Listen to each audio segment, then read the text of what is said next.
diagnosticarlas bien y tratarlas bien, porque no solo hay que diagnosticarlas, sino que prevenir las complicaciones. A su vez, es la principal causa en Uruguay de NIER-MIS. Y NIER-MIS son aquellos eventos en los cuales la vida de la madre corre riesgo, pero no, eventualmente evitamos la muerte. Pero es la principal causa de NIER-MIS en nuestros centros. A su vez, es una de las principales causas de ingreso a CTI en el embarazo para la madre, y es una causa importante de prematurez iatrogénica. Esto quiere decir que no son prematuros espontáneos, son prematuros que nosotros provocamos. ¿Por qué? Porque muchas veces tenemos que interrumpir el embarazo por riesgo de vida materno, y entonces estamos ganando más riesgo en prematurez. Generalmente la hipertensión, cuando nosotros hacemos diagnóstico de hipertensión, cuando hay dos cifras separadas por lo menos 4 o 6 horas, mayor o igual a 140-90, es histórica y diastólica. ¿Qué pasa? ¿Por qué es importante que haya una correcta toma de las cifras de presión? Porque si nosotros las tomamos mal, hacemos un sobrediagnóstico. Entonces, muchas veces les puede haber pasado que ustedes van a un control, llegan, acaban de llegar corriendo, se bajaron del ómnibus, no sé, subieron escaleras corriendo, y ¿qué les hacen? Le toman la presión enseguida. Esa no es una toma de presión basal. Lo mismo que no es una toma de presión basal cuando la paciente está internada y la despiertan, la sobresaltan a las 3 de la mañana y le toman la presión. No está bien, no me sirve esa presión. Nosotros necesitamos que esa paciente esté en reposo por lo menos 20 minutos, que esté sin hablar, que no haya tomado ni mate, ni café, ni Coca-Cola, que no haya fumado un cigarrillo antes de entrar, y que se realice con la paciente sentada, con el brazo apoyado sobre la mesa, con un manguito que cubra por lo menos 2/3 de la circunferencia, y recién ahí esa es una toma de presión válida. Entonces, cuando ustedes vean una embarazada que tiene cifras de hipertensión anotadas en el carnet, ojo con preguntarle en qué condiciones se las tomaron, porque no todas las veces se respeta eso. Bien, así ustedes hacen diagnóstico de hipertensión arterial, pero eso es en cualquier ser humano común y corriente. En el embarazo, lo mismo, dos cifras, mayor o igual a 140-90, separadas de 4 a 6 horas, teniendo en cuenta las condiciones basales. Entonces, lo primero que ustedes tienen que saber es que el diagnóstico de un estado hipertensivo, diagnóstico de estado hipertensivo del embarazo, es clínico, 100% clínico, no requiere ningún tipo de estudio. Después viene el tema de si esto es frecuente o no frecuente, y es recontra frecuente, hasta el 10% de los embarazos se complican con un estado hipertensivo. Y yo no sé si ustedes han visto algún carnet de control de embarazo, ¿ya vieron alguno? Sí. En la guía vieron de control de embarazo que les dejé yo del ministerio y porperio. Si no vieron uno, agarren una hora, por eso les pregunto. No, yo nunca vi uno, creo. Yo tampoco. ¿Cómo? Que no. Que ¿No se vieron? pueden- Agarro uno, ven un carnet y ven de qué les estoy hablando. Dame un segundo.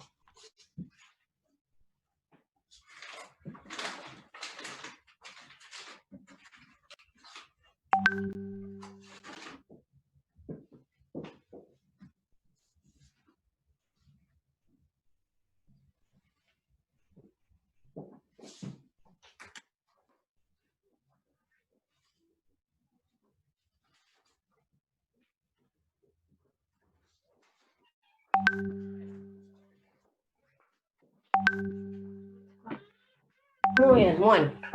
Acá tengo uno de una paciente que está internada. Vamos a intentar hacerlo. El carnet del embarazo tiene varios sectores, ¿está? El sector principal, que es este que está acá arriba, tiene los datos de la paciente, el lugar donde vive, la edad, el nivel de instrucción. ¿Cómo? Bien, el nivel de instrucción, y van a ver los antecedentes familiares, personales y obstétricos, ¿está? Después tenemos un sector, que es este que está acá, que es el del embarazo actual. Que ahí nosotros vamos a dejar registrado toda la paraclínica que se le pide de rutina del embarazo y los controles clínicos. Y van a ver que en todos los controles del embarazo, nosotros acá en este sector, le tomamos la presión arterial siempre. ¿Por qué? Justamente porque son re frecuentes los estados hipertensivos del embarazo y son sumamente graves, y bueno, potencialmente graves, por lo menos para la mujer, y por lo tanto es re importante que los diagnostiquemos. Entonces, una vez que nosotros tenemos un estado hipertensivo del embarazo, hay que clasificarlo. Y ahí viene la guía del Colegio Americano de Ginecología y Obstetricia que yo les subí, que nos habla de 4 estados hipertensivos del embarazo. Y esto es como de las cosas básicas en obstetricia que ustedes, el día que vengan a una prueba, donde les pregunten cuántos estados hipertensivos del embarazo, no pueden dudar, hay 4, punto. ¿Tá? Y vamos a dividirlos en una línea temporal. ¿Tá? Que, a ver si llegan a ver acá, no tengo ni pizarra. Yo no sé si se llega a dar mucho, pero vamos a intentar. ¿Tá? Si ustedes hacen una línea temporal, acá a las 20 semanas nosotros tenemos un punto de corte. Y después en el puerperio a las 12 semanas otro. ¿Está? ¿Llegan a ver algo? ¿Sí? Bueno. Sí, se ve, se ve. Las cifras de hipertensión que aparecen antes de las 20 semanas es la paciente que es una hipertensa crónica probablemente. Que puede estar diagnosticado previo y que la mujer ya sepa que es una hipertensa crónica, como puede ser que la mujer no tuviera la menor idea que era hipertensa crónica. ¿Por qué? Porque la hipertensión crónica es una enfermedad silente, que avanza sin dar muchos síntomas durante muchos años. ¿Tá? ¿Y qué pasa en el embarazo? Yo en todos los controles le estoy tomando la presión, entonces le puedo llegar a diagnosticar una hipertensión que la mujer no conocía. ¿Tá? Después, lo otro que tenemos es el estado hipertensivo, que es la hipertensión gestacional, que es la aparición de cifras de presión durante el embarazo que desaparece antes de las 12 semanas de puerperio. ¿Ah? Entonces siempre aparece después de las 20 semanas y se me va antes de las 12 semanas de puerperio. ¿Qué me pasa con este diagnóstico? Que es retrospectivo. Yo nunca le voy a poder decir hasta que haya finalizado el embarazo y hayan pasado las 12 semanas. ¿Tá? El otro estado hipertensivo, que es el que más nos va a importar y el que más nos va a centrar, va a ser el síndrome preeclampsia-eclampsia. ¿Tá? Y este es como la vedette del tema. ¿Qué pasa con la preeclampsia? Es un síndrome que aparece generalmente después de las 20 semanas del embarazo. ¿Tá? Y que sus cifras suelen revertir antes de las 2 semanas, pero que a diferencia de la hipertensión gestacional, se asocia con albuminuria positiva. ¿Tá? Entonces, este diagnóstico requiere que yo use paraclínica para hacerlo. Ahora vamos a hablar bien de la fisiopatología de la preeclampsia y van a ver por qué asocia albuminuria positiva. Pero ustedes lo que tienen que saber es cuál es mi rango diagnóstico. Para eso yo tengo 2 estudios. El índice proteinuria-creatinuria, que ese se hace con una toma aislada y es bastante más cómodo porque es con una toma aislada, que el rango de corte es si es mayor o igual a 0,3 gramos. ¿Tá? Ahí digo que es positivo y que mi paciente tiene una preeclampsia. Y lo otro es la albuminuria en 24 horas. ¿Qué pasa con la excreción de proteínas en el riñón? Tiene un ciclo circadiano, entonces no es igual en todas horas. Por eso el índice, si bien tiene una correlación que es bastante buena, no es el gold estándar para el diagnóstico. Sí lo es la albuminuria en 24 horas. Que eso lo que significa es que la mujer junta orina durante 24 horas, toda la orina que produce, se toma una muestra, y de esa muestra se manda a estudiar y se miden las proteínas. ¿Cuál es el valor de corte? 0,3 gramos en 24 horas. Si tiene 0,3 gramos o más, ya hacemos diagnóstico de preeclampsia. ¿Está? Bien. Y después, ¿qué es lo otro que podemos tener? Una paciente que sea hipertensa crónica y que me sobreagregue una preeclampsia en el embarazo. ¿Está? Entonces, esos son los 4 estados hipertensivos del embarazo. Hay algunas excepciones, como puede ser el embarazo múltiple, el embarazo producto de fertilización in vitro, o el embarazo molar, que puede llegar a aparecer una preeclampsia antes de las 20 semanas. Son casos muy esporádicos, muy raros y muy graves. ¿Tá? Pero sepan que podría llegar a haber alguno que aparezca antes de las 20 semanas. Pero lo importante es que ustedes se queden con el concepto de que siempre la aparición de un estado de hipertensión en el embarazo es una patología grave. ¿Ah? Y que nosotros hacemos diagnóstico de preeclampsia de 2 maneras, con las cifras de presión elevadas y con la albuminuria positiva, que puede ser por el índice o por la albuminuria 24 horas. El índice me sirve más para situaciones de emergencia o urgencia, y la albuminuria 24 horas en las pacientes en las cuales yo no tengo una situación tan emergente, con la cual puedo tomar 24 horas para hacer el diagnóstico. ¿Tá? Si yo no llegara a tener la proteinuria, hay algunos equivalentes que me permiten hacer diagnóstico de preeclampsia. Y esos también los tienen que saber, y son sinónimo también de severidad. ¿Tá? Y es la aparición de una plaquetopenia, que es plaquetas menores a 100.000, la alteración de las enzimas hepáticas, la TGO y la TGP, que son las transaminas, que estén elevadas, generalmente duplican su valor, la alteración de la función renal, con una CREA mayor o igual a 1,2, la aparición de un edema agudo de pulmón, o la aparición de síntomas neurológicos o alteraciones visuales. ¿Tá? Eso también me permite hacer diagnóstico de preeclampsia. Y van a ver que lo que me permite además es hacer diagnóstico de síndrome de preeclampsia-eclampsia severo. ¿tá? ¿Por qué? La preeclampsia, si bien siempre es grave y siempre tiende a la peoría, nosotros sabemos que podemos clasificarla en si es una preeclampsia con elementos de severidad o sin elementos de severidad. ¿Y por qué me importa clasificarla así? Porque me cambia radicalmente la forma de tratarlas, ¿tá? Entonces, cuando nosotros hablamos de elementos de severidad, con todo esto que yo les acabo de decir, cuando tenés o una alteración de la función renal, o una alteración de la función hepática, o tiene alteraciones neurológicas, como puede ser una eclampsia, que es la aparición de convulsiones en el embarazo en el contexto de un estado hipertensivo, sin que la paciente de repente sea una epiléptica que dejó de tomar medicación, ¿no? No tengo otra causa que me lo explique. La presencia de un edema agudo de pulmón, de alteraciones visuales o neurológicas, y ¿qué es lo otro que tienen que agregar ustedes a esto? Las cifras de presión en rango de severidad. Cuando nosotros tenemos una presión arterial mayor o igual a 160 de sistólica, 110 de diastólica, eso es una preeclampsia severa. ¿Está? Bien. ¿Por qué pasa esto? ¿Por qué la preeclampsia genera estos síntomas? Porque el primer concepto que ustedes tienen que llevar es que la preeclampsia no es una enfermedad que esté solo a nivel del embarazo, es una enfermedad sistémica, afecta a la mujer en todos los órganos. ¿Está? Es una enfermedad que es propia de la especie humana y del estado grávido puerperal, parece solo en ese momento. ¿Por qué pasa? No lo tenemos muy en claro. Hay algunas teorías que nos ayudan como a orientarnos el por qué, pero demostrado no hay nada. Así que su etiología sigue siendo desconocida. La teoría más aceptada, lo que nosotros más manejamos, es que alrededor de las 16 semanas hay una segunda oleada de invasión del trofoblasto cuando se está formando la placenta. Normalmente, esa oleada de invasión del trofoblasto elimina la capa muscular de las arteriolas espiraladas y eso permite un flujo de baja resistencia y alto flujo, ¿tá?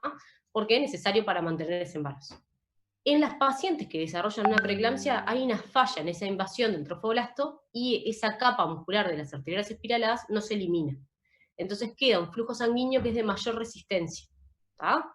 Eso va a provocar a nivel local una disfunción endotelial que lo que me va a terminar generando es un ambiente inflamatorio, con un desbalance entre las citoquinas proinflamatorias.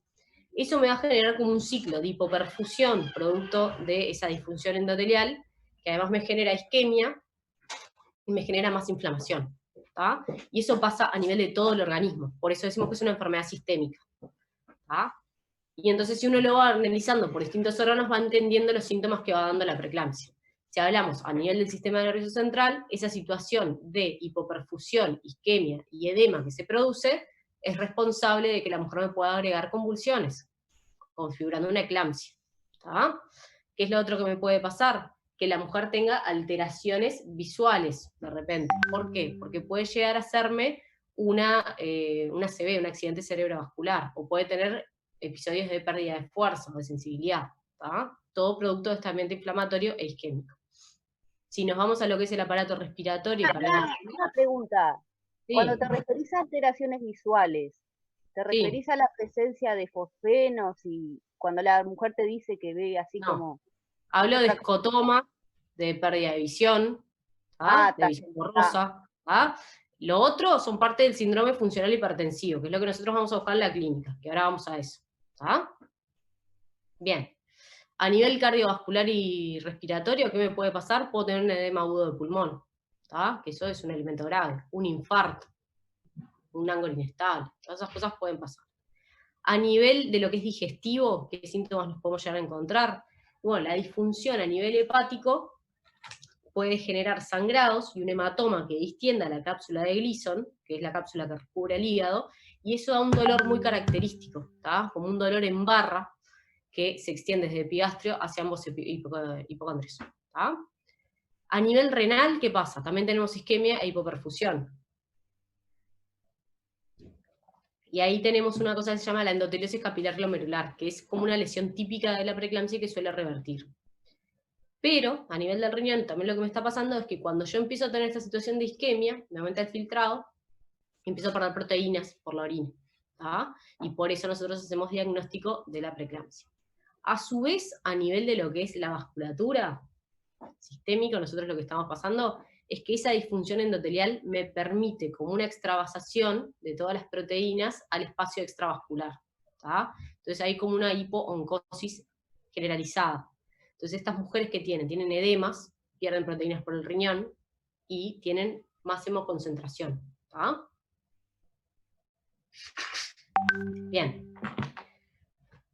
Renal, ¿y qué me queda? Bueno, y siempre, acuérdense que la placenta es otro órgano más. Entonces, ¿qué pasa con la placenta? También tengo situaciones de isquemia, de baja vascularización, y ese feto puede estar sometido a una hipoxia crónica. ¿Y eso qué me determina? Que aparezca la restricción del crecimiento intrauterino, ¿tá? Con mayor riesgo de vómito. Entonces, es una enfermedad que afecta todo el organismo, y tenemos que buscarle elementos en todo el organismo. ¿Qué cosas nos pueden orientar clínicamente a la presencia de una preeclampsia?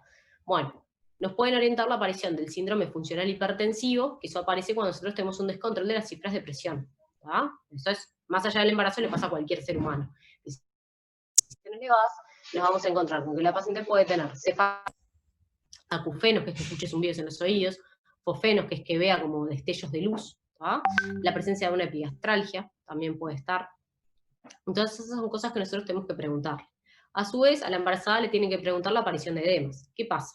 Las embarazadas tienen edemas, y esos son fisiológicos. El tema es de reconocer cuando esos edemas escapan de lo que es normal, ¿tá?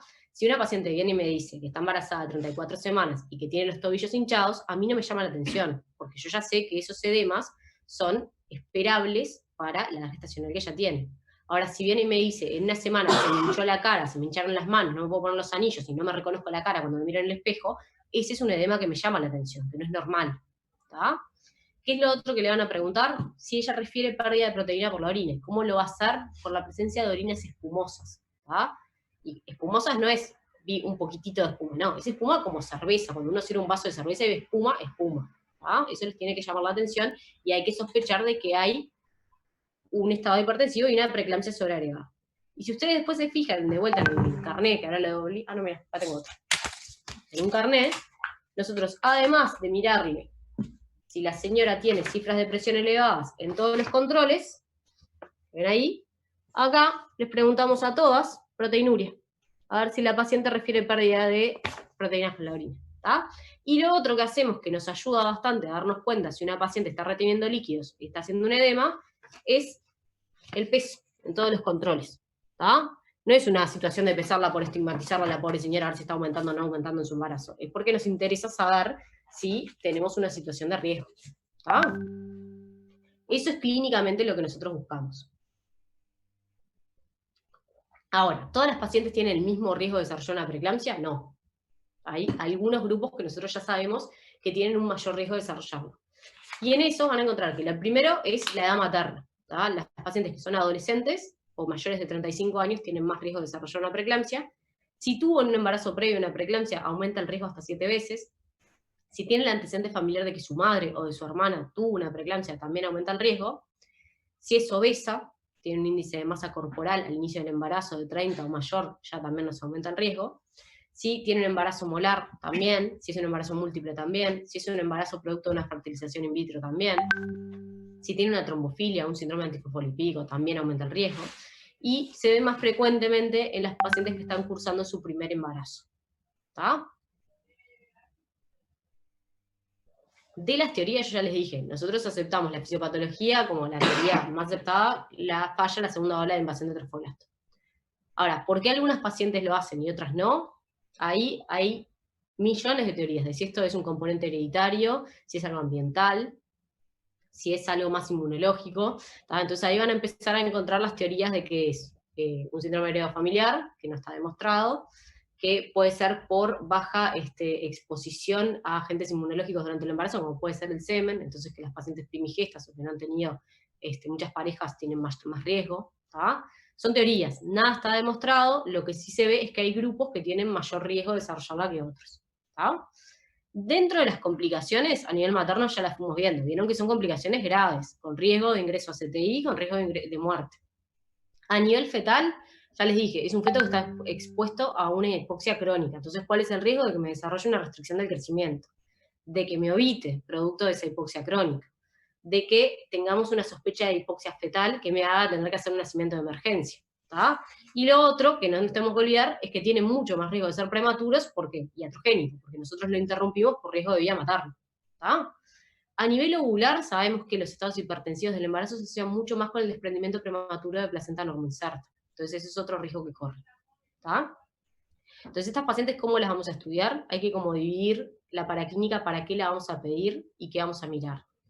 Tienen una paraclínica que es para hacer diagnóstico, que va a ser el índice de proteinuria, creatinuria y la albuminuria en 24 horas. Que eso me sirve para hacer diagnóstico. Lo pido una vez, hice el diagnóstico y no lo vuelvo a pedir. ¿Está?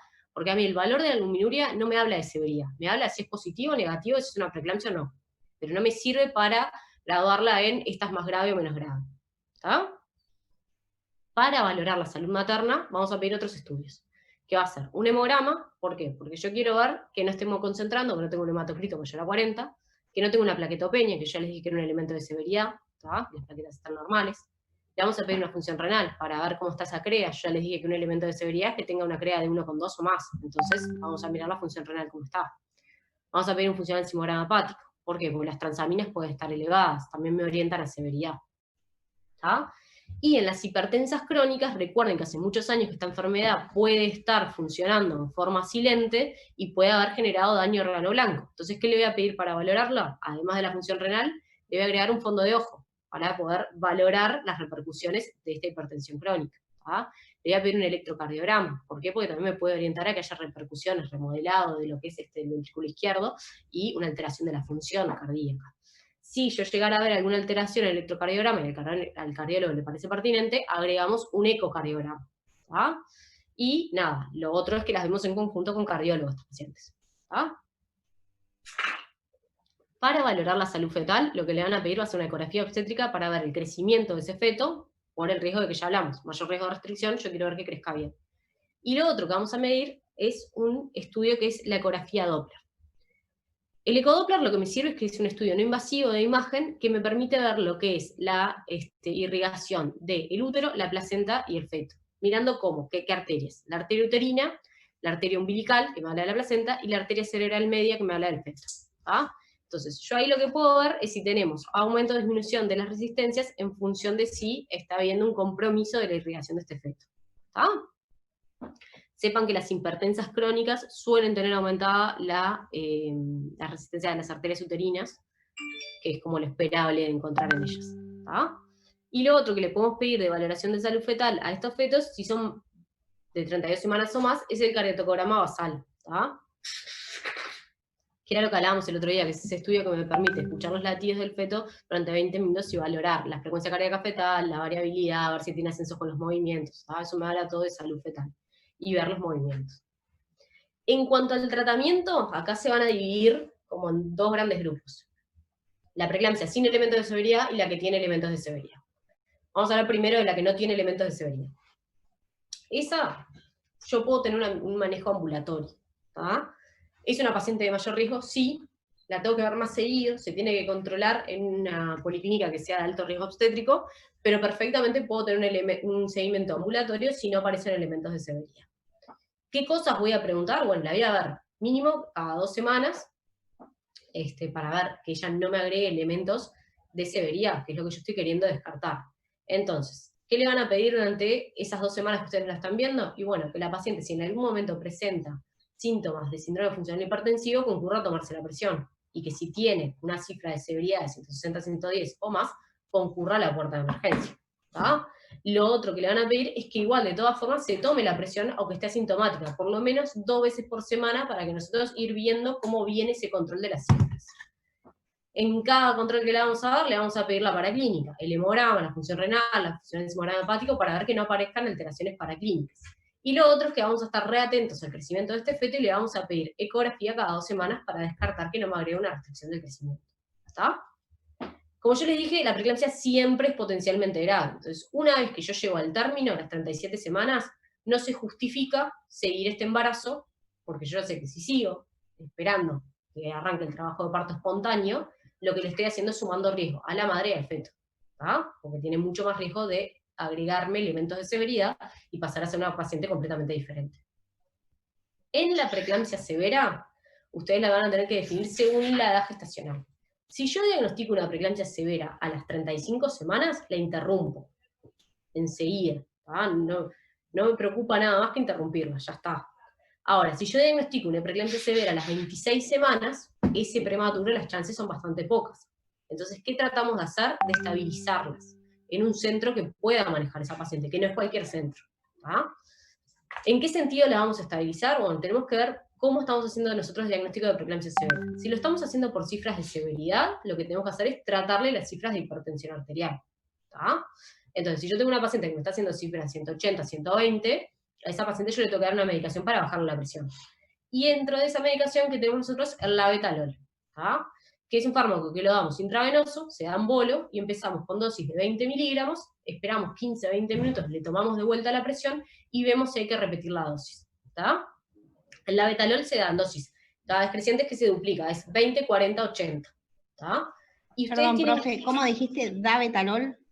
labetalol, con él. Labetalol. ¿Ah? Ustedes lo que tienen que ver es que de todas las dosis que les dieron, no pasarse los 300 miligramos día. ¿Tá? Ese es el tope terapéutico que nosotros podemos usar. Intentar controlar las cifras de presión. Al mismo tiempo, una vez que yo hago diagnóstico de preeclampsia severa, lo que tengo que prevenir es la aparición de una eclampsia. Y para eso le voy a poner sulfato de magnesio, ¿tá? Que es un estabilizador de la placa motora y me ayuda a prevenir el riesgo de tener una eclampsia.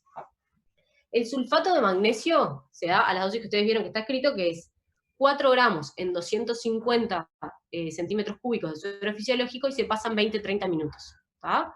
Y después lo que damos son 6 gramos en 500 centímetros de suero fisiológico a pasar de 1 a 2 gramos hora. ¿Bien? El sulfato de magnesio es fantástico para prevenir la eclampsia, lo usamos un montón, pero ¿qué pasa? Es un fármaco que tiene un rango terapéutico muy estrecho. El riesgo de intoxicación es bastante mayor. Y sobre todo en estas pacientes, que sabemos que el sulfato de magnesio se elimina por vía renal, ¿y qué le pasa a la preeclampsia? Que está afectada a la función renal, y me puede estar disminuido el filtrado glomerular. Entonces, ojo con estas pacientes el sulfato de magnesio. ¿Qué cosas tienen que chequear ustedes de que no estén pasando en la mujer que lo está recibiendo? Y bueno, que no tenga una depresión de conciencia, que me habla de que pueda haber una intoxicación, que no tenga un aumento de la frecuencia respiratoria, que no se le haya abolido el reflejo patelar, y dar la diuresis. Entonces, siempre que nosotros tenemos una paciente con sulfato de magnesio, estamos con un estricto control de la diuresis. ¿Tá? Que lo pueden hacer con la paciente con una sonda puesta o controlando las orinas, pidiéndoles que las junten en un bollón. De cualquier manera, lo que me importa es que haya un control de la diuresis. ¿Tá? Bien. Ahora, ya viene como la parte más difícil de entender. Yo les dije que si estoy frente a un embarazo de 26 semanas, el riesgo de prematurez es bastante alto. Entonces, ¿qué medidas teníamos nosotros para mejorar los riesgos de la prematurez? La maduración pulmonar y que nazca en un CTI de neonatal, ¿tá? Para poder manejar ese pretérmino. Entonces, si ustedes están frente a un embarazo de 26 semanas, lo primero que tienen que hacer es trasladarlo a un centro con estas características, donde puedan también manejar a la madre. Si logramos controlar las cifras de presión, le vamos a iniciar la maduración pulmonar, y si logramos completar la maduración, recién ahí lo vamos a interrumpir. ¿Tá? Eso es lo que nosotros tenemos que controlar. Ahora, si esta paciente en cualquier momento a mí me descontrola las cifras de presión, yo lo interrumpo. ¿Tá? Por riesgo de vida matar. ¿Les quedó claro? ¿Tá? Ahora, si la paciente a mí me agregó elementos de insuficiencia renal, plaquetopenia o alteración de la función hepática, yo también la voy a interrumpir. ¿Por qué? Porque en ese momento yo estoy frente a una paciente grave, ¿tá? Que me está haciendo un daño multiorgánico. Y hay que interrumpirla en forma precoz, que es la única forma de curar la preeclampsia, sacando la placenta. ¿Tá? ¿Les quedó claro? O sea, en la medida que yo lo pueda aguantar para madurarlo, bárbaro, lo aguanto y lo maduro e interrumpo. Si a mí se me descontrola de cualquier manera, no importa la maduración, se interrumpe el embarazo. ¿Está? Bien. Clara, una pregunta. Sí. Cuando no tiene elementos de severidad, pero tiene cifras altas, ¿cómo las controla? ¿No va medicada, aunque sea ambulatorio el tratamiento? ¿Qué cifras altas? Y si tiene 140, 150... No tiene indicación de tratamiento. ¿No? Hay lugares en los cuales se puede plantear de que siempre se está entre 150 y 100, se podría empezar tratamiento con alfa-metildopa, pero en realidad está más demostrado para el tratamiento de las hipertensas crónicas. ¿No va con dieta tampoco, por ejemplo, dieta hiposódica esa mamá? Las preeclampsias no, si no es el mecanismo, no es por una alteración del sistema renina-angiotensina. Está. ¿Ah? O sea, no es la misma fisiopatología que la hipertensa crónica. La hipertensión crónica sí, pero por su hipertensión crónica. ¿Está? Es porque son fisiopatologías distintas. Bien, Profe, entonces. Recién entonces en las cifras de mayores a 180, ahí sí le vamos a poner la betalol. 110. Yo les puse un ejemplo de una paciente, pero son el valor de corte es 160, 110. Ah, bien, gracias. ¿Ah? Bien. Gracias. Entonces, ¿cómo podemos prevenir nosotros que una paciente me haga una preeclampsia severa? ¿Qué estrategias tenemos desarrolladas? En aquellas pacientes que tienen factores de riesgo, nosotros deberíamos empezar a partir de las 12 semanas ácido acetil salicílico, a dosis entre 100 y 150 miligramos día. ¿Tá? Esa es de las pocas cosas que se ha visto que no me disminuye el riesgo de que aparezca una preeclampsia, pero sí me disminuye el riesgo de que aparezca una preeclampsia severa. ¿Tá? Entonces es una estrategia relativamente fácil, la podemos iniciar y que hasta el término del embarazo lo mantenemos. Lo otro que se vio es que en poblaciones que tienen baja ingesta de calcio, la suplementación con calcio también disminuye el riesgo de preeclampsia severa. Entonces deberíamos, si sospechamos una baja ingesta de calcio, iniciar calcio a 2 gramos vía hora al día. ¿Tá? Esas son como las estrategias de prevención. Ahora, ¿hay forma de diagnosticar a la paciente que tiene más riesgo de desarrollar una preeclampsia? Si no tiene factores de riesgo, lo que se está queriendo desarrollar son métodos de screening. Chiquilines, en breves esto se va a cortar y yo lo vuelvo con el mismo idea a retomar. ¿Tá? ¿En qué consiste el screening? En la ecografía del primer trimestre, realizar una medición de las resistencias de las arterias uterinas. Sabemos que si las resistencias de las arterias uterinas están elevadas en el primer trimestre hay mayor riesgo de desarrollar preeclampsia. Lo otro es el uso de marcadores bioquímicos, ¿tá? El factor de crecimiento placentario, que si está disminuido también puede orientarnos a la presencia. Y lo otro que hacemos es la medición de la presión arterial media, MATAR, ¿tá? Que cuando está elevada también nos puede orientar. Estos son como herramientas de screening que se están desarrollando para ver si podemos hacer mejor diagnóstico e identificar pacientes con mayor riesgo. ¿Tá? Lo que tienen no es un alto valor predictivo positivo, no es que me aparezca positivo el screening y yo diga, esta va a desarrollar la preeclampsia. Lo que sí tienen muy elevado y me ayuda como a descartar es un alto valor predictivo negativo. O sea, si me da negativo eso, lo más probable es que esa mujer no desarrolle una preeclampsia. ¿Tá? Y para eso sí me sirve. No tanto para identificar a la que tiene riesgo, sino que para identificar a la que no tiene riesgo. Es como uno por la negativa. ¿Tá? Ahora, los que leyeron lo del protocolo del Clínic de Barcelona, vieron que los del Clínic de Barcelona están usando un índice que considera al factor de crecimiento placentario. ¿Tá? Eso se está empezando a usar acá, empezó a haber laboratorios que los están realizando, y de vuelta, les repito lo mismo, tienen un alto valor predictivo negativo. No me sirven tanto para hacer diagnóstico, pero sí para descartar la preeclampsia. ¿Tá? ¿Y en qué pacientes me puede servir sobre todo esto? En la hipertensa crónica, que yo estoy dudando si lo que me está haciendo es un descontrol de sus cifras de presión arterial, o si por el contrario me